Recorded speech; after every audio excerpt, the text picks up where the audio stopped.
All right, let's get right into it. We often think about building a company culture with mission statements and values stuck on a wall.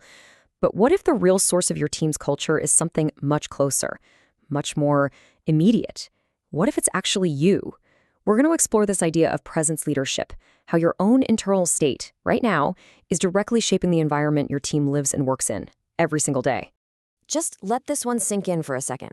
Before you even get to the strategy decks, or the project plans, or the quarterly goals, there's just you leading a room full of human beings. That's it.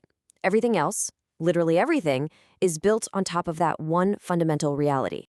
So, how does that actually work? Well, it boils down to this really powerful concept. You export your state. See, your leadership isn't just about the tasks you assign or the policies you write. It's about the invisible energy you bring into a space, these subtle forces that your team is constantly picking up on and adapting to. And this quote just reframes the whole thing, doesn't it? Think about it. Your pace, your tone of voice, your emotional state, these aren't just your own private details. They are powerful social signals. If you walk in anxious, you are exporting anxiety. If you're grounded and calm, you're exporting clarity. In your team, whether they consciously realize it or not, they feel that, and they organize their own behavior around it. Now, I want to be clear, this isn't some mystical, abstract idea. It's actually incredibly practical and, yeah, measurable. Your deep-seated beliefs about things like trust and worth and risk, they become visible in 1,000 tiny moments every day. Who gets to speak in a meeting? How do we handle it when someone makes a mistake? Is accountability about shame, or is it about learning? That right there, that is your consciousness becoming your culture. But here's the thing. There's a problem, a kind of hidden crisis that happens in a lot of organizations when we lose sight of this. It's what happens when our idea of human worth gets all tangled up with performance metrics, and it creates this enormous, unspoken pressure. We call this a performance culture, and it's an environment that just breeds burnout and fear. Communication gets all careful and curated because everyone's afraid to say the wrong thing or make a mistake. And success, well, it just feels like this treadmill you can never, ever get off of because your value is only as good as your last big win. This comparison just lays it out so clearly. Look at the column on the left. That is the world of a performance culture. Mistakes feel dangerous. Accountability feels like public shaming. And people are just careful. They're playing not to lose. Now look at the right, a presence culture. Here, mistakes aren't the end of the world. They're just data. Accountability is about protecting dignity, and people feel safe enough to actually be brave. The pivot point, the thing that makes all the difference, is the leader's presence. Okay, so how do we build that culture on the right, the one that's braver and more sustainable? Well, the solution requires us to completely flip the script on how we've been taught to think about leadership. It's an inside-out equation. For decades, the old model has been to work from the outside in, right? We learn some new skills, we hope for better results, and maybe, just maybe, the culture gets a little better along the way. But presence leadership turns that completely on its head. It works from the inside out. It starts with the leader's consciousness. That builds presence. And that presence is what shapes the culture, which is what ultimately drives real, sustainable outcomes.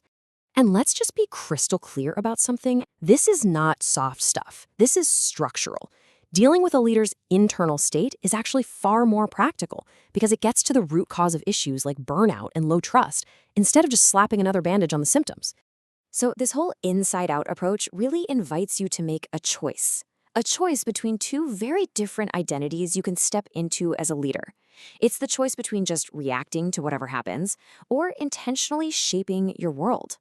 And that brings us to a nice, clear definition. Presence leadership is really the practice of leading from what we call regulated authority. It just means leading from an inner place of stability that then creates clarity for everyone around you.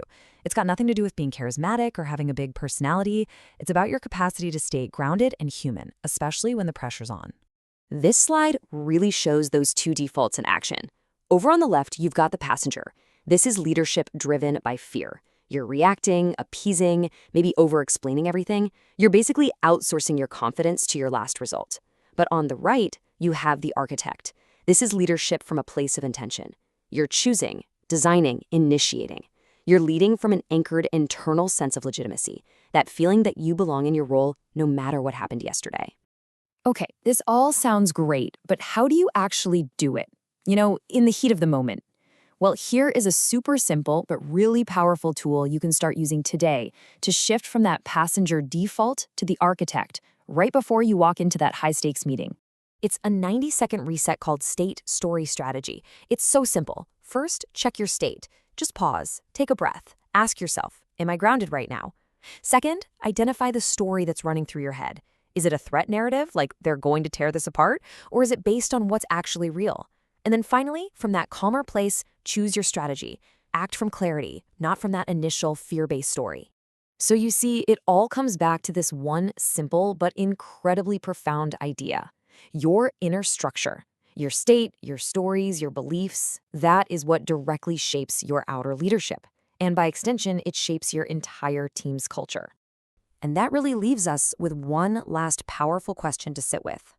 Just think about your team, your organization, even your family, and ask yourself this: what do people become around me? Do they grow braver, more honest, more of themselves? Or do they become smaller, more careful, more curated? Your presence is the curriculum. The only question is, what are you teaching?